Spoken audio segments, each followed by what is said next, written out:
Somewhere in Siberia, there is a city where the average winter temperature is -40, and it gets colder. In 1924, Yakutsk recorded -71.2 degrees Celsius, the coldest temperature ever recorded in an inhabited place on Earth. At that temperature, spit freezes before it hits the ground. Exhaled breath turns to ice crystals midair. Exposed skin freezes in under 2 minutes. And yet people have lived here for over 3,000 years. Not passed through. Lived. Built communities. Raised children. The people who figured this out were the Yakut, also known as the Saka, who migrated into this region roughly 1,000 years ago and adapted to conditions that would kill most people within hours. The first problem was clothing. And what they built is something the modern world still hasn't fully improved on. They wore multiple animal fur layers. The inner layer faced hair against skin to trap body heat. The outer layer faced outward to repel wind and snow. The primary material was reindeer hide because reindeer hair is hollow. Each strand traps air, making it one of the most thermally efficient natural insulators ever used by humans.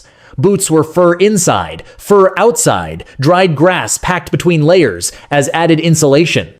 Polar explorers centuries later adopted this design unchanged.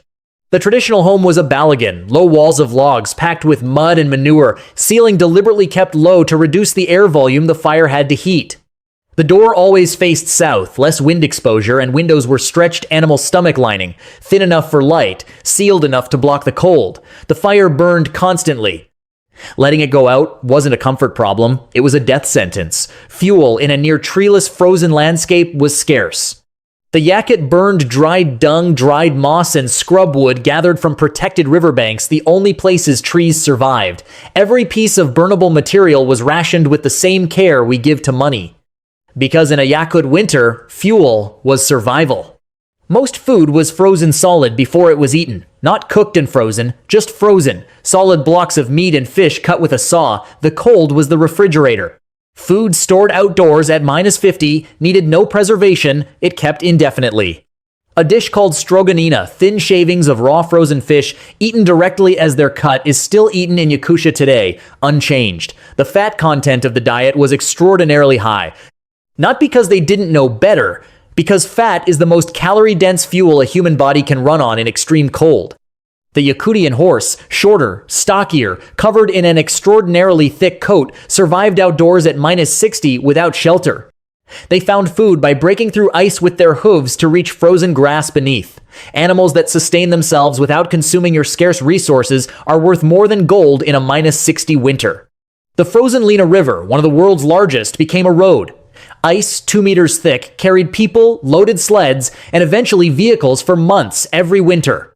Ice fishing was a primary food source. You cut through 2 meters of river ice with a long-handled chisel, dropped a line, and waited, sometimes for hours, motionless, in -50.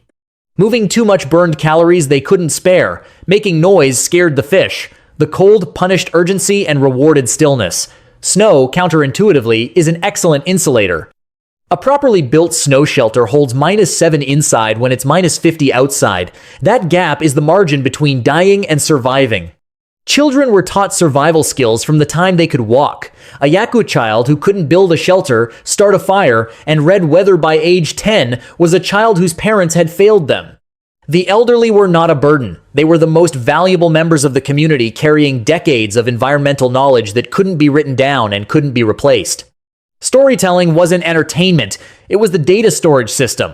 Stories encoded which route killed someone 30 years ago, which winter method worked, which animal behavior meant danger.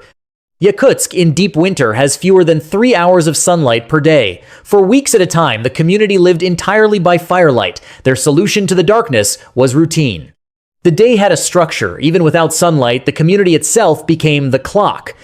Navigation across the Yakut winter landscape required reading wind direction, star patterns, snow surface texture, frost on trees, and the behavior of their dogs. They could identify an individual reindeer track days after it passed, read its direction and speed, and predict where it would be now.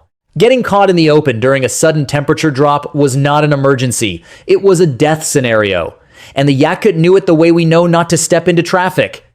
The modern Yakutsk is a city of 300,000 people.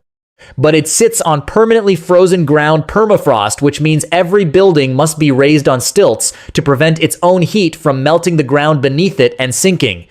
Cars in modern Yakutsk are never turned off in winter. If the engine cools to -50, the oil gels and it will never start again. The ancient Yakuts had no such problem. Their transportation kept itself warm. Climate change is warming Yakutia faster than almost anywhere on Earth. The permafrost is thawing, ice roads are becoming unreliable, buildings are destabilizing. The knowledge the Yakut developed, reading ice, interpreting frost, understanding permafrost behavior is now being studied by climate scientists who need exactly this kind of long-term environmental observation. Their knowledge is, in the most literal sense, irreplaceable. No instrument has been collecting data for long enough to substitute for 3,000 years of direct environmental observation. -71 degrees, 3 hours of winter daylight, no modern technology, no backup. Just fire, fur, frozen fish, a reindeer, a few dogs, and everything your grandparents taught you before you needed it. And somehow, that was enough. So tell me, which part of surviving a Yakut winter do you think would break you first? The cold, the darkness, the food, or the silence? Comment below.